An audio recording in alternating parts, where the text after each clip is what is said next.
Assalamualaikum warahmatullahi wabarakatuh. Salam sejahtera untuk kita semua. Perkenalkan, saya Heru SSI MPD, peserta PKP Angkatan 1 Provinsi Kepulauan Bangka Belitung tahun 2025. Dalam kesempatan ini, saya akan menyampaikan intisari bab 4 dan bab 5 materi diagnosa organisasi. Sistematika penyajian materi bab 4 konsep diagnosa organisasi meliputi subbab apa itu diagnosa organisasi, tujuan diagnosa organisasi, dan tingkatan diagnosa organisasi. Sedangkan bab 5 proses diagnosa organisasi terdiri dari subbab analisis komponen eksternal organisasi, diagnosa komponen internal organisasi, dan tahapan diagnosa organisasi. Diagnosa organisasi merupakan sebuah proses yang sistematik untuk menilai sejauh mana sebuah organisasi berfungsi dengan efektif dalam rangka mencapai tujuan. Diagnosa memberikan suatu pemahaman dari kondisi suatu organisasi sehingga intervensi yang tepat dapat dikembangkan untuk mengatasi komponen organisasi yang bermasalah dalam rangka meningkatkan efektivitas organisasi. Adapun ciri utama diagnosa organisasi, yang pertama berbasis data, kedua terstruktur, tiga partisipatif, dan empat fokus pada perubahan. Tujuan diagnosa organisasi. Melalui diagnosa organisasi akan didapatkan pemahaman tentang bagaimana efektivitas organisasi berfungsi saat ini. Berdasarkan diagnosa, maka akan ditemukan dasar untuk melakukan suatu intervensi untuk perbaikan efektivitas fungsi organisasi menuju kondisi yang diinginkan. Diagnosa organisasi dan implementasi rencana aksi menurut Setiabudi tahun 2019, di mana seorang pemimpin harus mampu menilai kinerja organisasi saat ini dan kinerja organisasi yang diharapkan, sehingga perbandingan dari kedua kondisi tersebut diketahui gap atau celah. Dari gap atau celah maka akan ditemukan faktor atau fungsi yang bermasalah. Dari faktor fungsi yang bermasalah, kita harus mencari solusi untuk mengatasi faktor dan fungsi yang bermasalah tersebut. Setelah kita ketahui solusinya, maka kita implementasikan sehingga hasil atau kinerja organisasi yang diharapkan dapat meningkat. C. Tingkatan diagnosa organisasi. Dalam melakukan diagnosa organisasi, penting memandang organisasi sebagai sebuah sistem. Terdapat 3 level fokus area untuk melakukan diagnosa organisasi. Yang pertama, level organisasi, kedua, level grup, dan yang ketiga, level individu. Proses diagnosa organisasi merupakan langkah-langkah sistematis yang digunakan untuk memahami kondisi, permasalahan, potensi suatu organisasi guna meningkatkan kinerja dan efektivitasnya. Proses diagnosa organisasi dimulai dengan pemahaman tentang organisasi sebagai sistem terbuka yang berinteraksi dengan lingkungannya. Langkah-langkah tersebut kemudian diikuti dengan analisis lingkungan eksternal, penentuan perubahan atau penyesuaian, proses diagnosa organisasi, dan implementasi intervensi yang diperlukan untuk menjaga adaptabilitas dan intervensi organisasi. Analisis komponen eksternal organisasi. Seorang pemimpin organisasi yang menggunakan pendekatan open system model harus memahami lingkungan di mana organisasinya beroperasi adalah hal yang penting, sangat mempengaruhi efektivitas organisasi. Dimulai dengan melakukan diskusi dengan anggota organisasi, atasan, atau pihak lain terkait untuk mengidentifikasi isu-isu penting, kemudian ditindaklanjuti dengan pengumpulan data dan informasi yang relevan.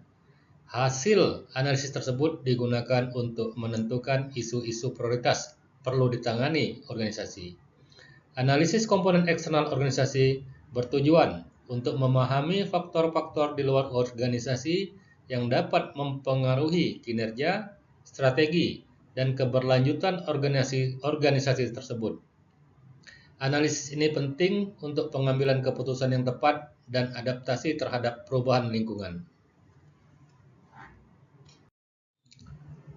Komponen eksternal organisasi difokuskan terhadap beberapa aspek yang dikenal dengan istilah Vestel, yaitu pertama, aspek politik, 2, aspek ekonomi, 3, aspek sosial, 4, aspek teknologi, dan aspek yang kelima adalah aspek legal. Diagnosa internal organisasi dilakukan untuk melihat bagaimana komponen-komponen internal organisasi memiliki kesiapan untuk melakukan perubahan.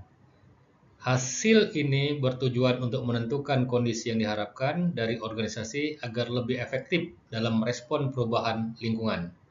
Pemimpin organisasi dapat menggunakan model-model yang telah tersedia sebagai alat bantu, contohnya model 7S, McKinsey, atau model Levitt. Untuk memudahkan hasil analisis dapat dituangkan dalam tabel sebagai berikut. Di dalam tabel menggambarkan model yang digunakan, kondisi saat ini, kondisi yang diinginkan, penyebab gap atau celah, dan tergambarkan juga elemen-elemen yang mempengaruhinya. Elemen-elemen ini saling mempengaruhi satu dengan lain, oleh karena itu, keselarasan antara elemen-elemen tersebut diperhatikan. Elaborasi mengenai gagasan aksi perubahan baiknya melibatkan partisipasi dari para pemangku kepentingan yang terlibat untuk memastikan kesiapan dalam menjalankan perubahan. Tahapan diagnosa organisasi.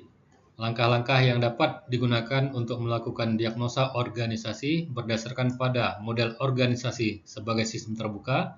Yang pertama, lakukan analisis lingkungan eksternal organisasi untuk mengidentifikasi isu-isu prioritas yang akan digunakan sebagai awalan menentukan gagasan perubahan.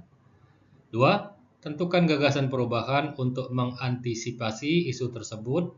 Gagasan ini menjadi bentuk output dari organisasi dalam rangka menindaklanjuti isu yang didapat dari tahap 1, yang mana pada akhirnya akan memberikan outcome, manfaat, dan dampak bagi lingkungan eksternal organisasi.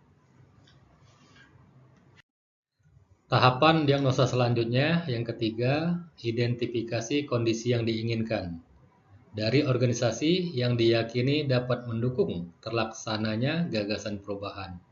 Hal ini adalah tentang bagaimana gambaran organisasi yang efektif guna memastikan terwujudnya gagasan sebuah perubahan. Identifikasi dapat dilakukan untuk masing-masing elemen organisasi. Yang keempat, identifikasi kondisi saat ini atau kondisi existing dari organisasi. Hal ini adalah tentang bagaimana gambaran organisasi saat ini. Selanjutnya, yang kelima, temukan gap atau celah antara kondisi saat ini organisasi dengan kondisi yang diinginkan dari organisasi. Proses ini dilakukan dengan membandingkan kedua kondisi tersebut. Yang keenam, identifikasi masalah penyebab dari gap atau celah tersebut. Penentuan masalah penyebab dari masing-masing elemen ini akan membawa pada analisis bentuk aksi perubahan yang akan dilakukan guna mengatasi penyebab masalah ini sekaligus mengupayakan keselarasan antar elemen organisasi. Yang terakhir, yang ketujuh, tentukan aksi perubahan apa saja yang harus dilakukan untuk memastikan bahwa organisasi berubah menuju kondisi yang diinginkan.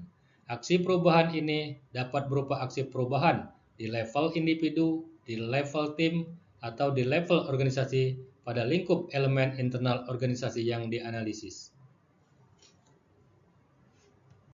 Kesimpulannya, dalam konsep dan proses diagnosa organisasi yang memandang organisasi sebagai sistem terbuka, maka penting memperhatikan hal-hal berikut: analisis lingkungan eksternal, diagnosa internal, pemahaman masalah mendasar, penggunaan model diagnostik, serta langkah-langkah sistematis dan implementasi perubahan. Dengan demikian, Konsep dan proses diagnosa organisasi merupakan kunci dalam memahami dan meningkatkan kinerja organisasi dalam menghadapi perubahan dan tantangan eksternal.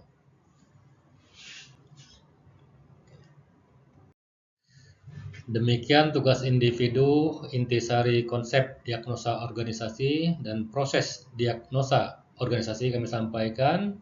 Atas perhatian diucapkan terima kasih.